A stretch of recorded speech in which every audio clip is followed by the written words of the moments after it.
Namaste everyone. Welcome back to Ayurveda Unplugged. In our previous episode, we spoke about how symptoms like hot flashes, disturbed sleep, and mood changes are not random. They're signals from the body. And today, we're getting into the question almost every woman reaches at some point. What actually helps? What should you do? What should you avoid? And how do you know that that's actually right for you? To help us understand all of this, we have with us again Dr. Smita KattiGotur, Ayurvedic physician and Director Practice and Governance at Travancore Ayurveda.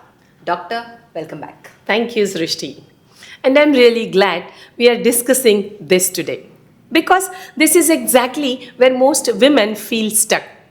Too much advice, too many remedies, too much confusion, and very often people start trying different treatments before they have even understood what's actually happening in their body. So, doctor, once when the symptoms begin and people immediately start hearing suggestions, let's be honest, we have probably already heard a dozen suggestions. Take this herb, try this supplement, do this remedy, and yet the confusion doesn't really go away. Is it really as simple as just picking the right one? I wish. I wish it were very simple. But honestly, it is not. And this is important to understand early. There is no single herb, no one remedy that works for menopause. Because menopause itself is not one single problem. It's a transition, and transitions are not managed through shortcuts. In fact, classical Ayurveda has always emphasized this. A foundational Charaka principle is treatment must consider the individual. And that principle is extremely relevant here. It means two women can have the same symptoms like poor sleep or fatigue, but the underlying reason can be completely different. And that is why what helps one person may not help other person. That actually changes how you look at everything. So, even something widely recommended like Shatavari is not always right for everyone. Exactly.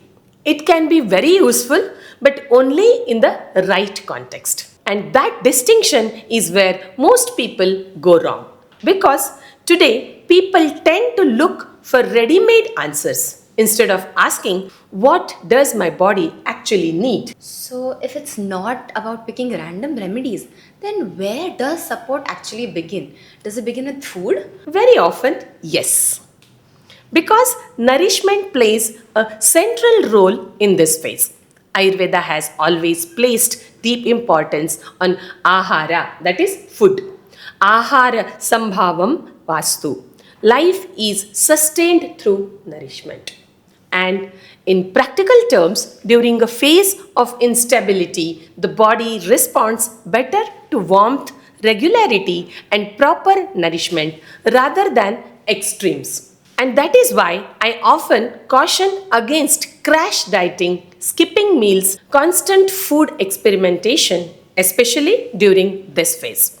This is also why many women actually feel worse when they try these things. So, food here isn't just about weight or calories, it's about stability. Yes, exactly. Food can either calm the system or aggravate it, push it further into imbalance. Doctor, you often talk about routine, but a lot of people hear routine and they think restriction. Why is routine so important in this phase?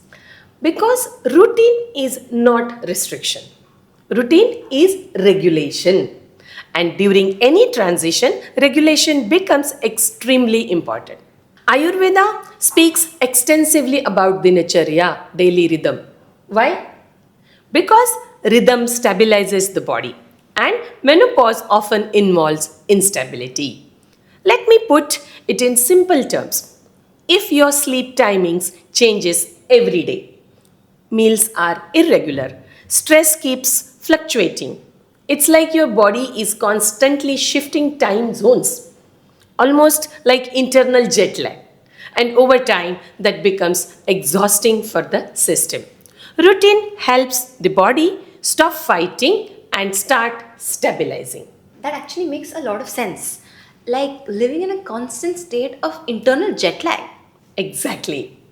And many women are experiencing that. They just don't see it that way. That's a really powerful way to look at it. And what about therapies? A lot of women ask, should I do therapies? Should I consider panchakarma? When does that become relevant? That is a very important question. First, not everyone needs the same intervention. And second, Panchakarma is not a trend. It's not a spa experience. It's a clinical decision. Ayurveda does not talk about samshodhana or detoxification therapies, but only when they are properly indicated, which means assessment comes first, then intervention, not the other way around. So again, it comes back to understanding the individual, not copying what someone else is doing. Exactly. So, Dr. Smita, as a doctor, what are some of the biggest mistakes that you see people making?